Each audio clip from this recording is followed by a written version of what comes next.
few years ago, well, it was actually in the 1970s. Once upon a time,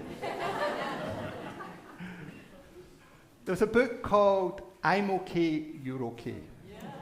Remember that? It was one of the first self-help books that became really popular. I think that title's terrible. I actually think, I'm not okay and you're probably not okay either. And that's okay. Because life throws challenges at us, and we see what life's like now. We've got wars in Ukraine and upheaval in the Middle East, and we've got economic uncertainty. And as I was talking about in the prayer, there's a lot of things to worry about right now. And as Martin Luther King, to be well-adjusted in a maladjusted situation is insane. So it's okay to be not well-adjusted. And one of the reasons people come to religious community, in my belief, we say community, but I don't think that's the full story. I think we come to a deeper relationship, to bring our full selves to each other in ways that we maybe can't do with neighbours or workmates, and perhaps even with some of our family. And we often, in check-ins, in our meetings, we go, so how, can people check in? I'm fine. And I remember a few years ago, I was telling someone this the other day, it was about 10 years ago, I was back in Scotland, it was a Saturday night, I was going in the train from outside of Glasgow into the town. I was meeting some friends, and there was two young teenage girls that were all beautifully dressed and dressed up with hair and makeup. And one of them looked in the mirror and said, I look terrible. I thought you said I looked good.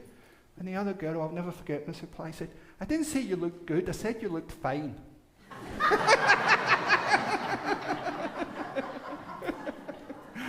And I had to turn out and laugh out the window because I was laughing so much like that. I'm fine. I'm not, you look fine, like, you look good enough, let's get going. You know? And I think we often say that, we're fine, as a kind of dismissal, like, I don't want to talk anymore about it. And I sometimes think we put on happy faces for others. And it's not really where we are deep inside.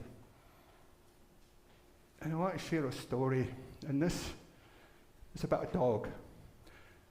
And I'm not going to say anything about cats, because I always get into trouble with the cat people when I say anything about cats. And I already offended jazz musicians last week, so I'm not going to say anything about cats. But I love dogs. And this dog was called Happy. And it was a really cheerful dog. And it was, no one really owned the dog. It was actually in the town square, and it was tied up in this long rope to the tree that was the centre of the square. And that's where the dog lived. It was never untied from there. People fed it. When it came up, it would bound and be happy. It would lick people. It would chase balls as far as it could. It would play with the children. Everyone loved this dog. And the dog lived up to its name. It was Happy. And one young child loved this dog particularly. And she had a dog of her own. If she brought her own dog, the dogs would play together. And then, one day, her own dog, who was very old, died. And she was so upset. She loved this dog. She had known this dog the whole of her life. And she was trying to get to sleep one night. She was in distress, and her parents would come in and comfort them. And she was inconsolable. So she decided to sneak out and see Happy. Because this was another dog, so she sneaked out to see Happy. And Happy, of course, was lying there, and everyone saw her, started bounding up and down, bounding up and down. But she wasn't happy. So eventually she saw Happy kind of calm down and connected with her. And he just sat there, her petting her, and the dog with her head in the lap. And then the next night they would do the same thing. The next time they do the same thing. The young girl realized that this dog really connected with her. This dog understood her sadness. And then she looked out the window one night and she saw the dog out in the park, still tied up. And it was whimpering and it was crying. She said to her parents, you know, I don't think that dog's completely happy. And in truth, the dog was put on the front. It was happy for all these other people, but it was tied to this tree. It wanted to run free, and it couldn't, but didn't feel it could express that because people were dependent on the dog being happy. And I think we do that. I think we sometimes put on what people think we want to be. We don't bring our full selves. We don't bring our struggles, our pains, our fears, our anxieties. And if we can't do that in religious community, where can we do that? And of course, we can't do it all the time. Someone, if we bring a celebration, we want to acknowledge that. We need to discern when can we share our true selves and when we can't. And even when we are at the depths, we have to remember we all have worth. We are all loved and we are all lovable. I'd like to finish by sharing a poem by Jared K. Anderson. It's called Not Okay. I am not okay today. So in the absence of okay, what else can I be? I can be gentle.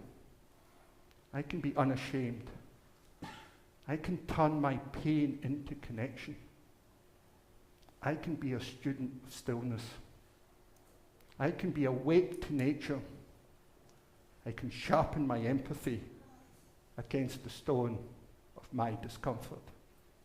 I am not okay, but I am many worthy things. We are not okay, and we are many, many worthy things. Because once we connect to our true struggles, our true pains, then we can bring a full compassion and empathy to one another.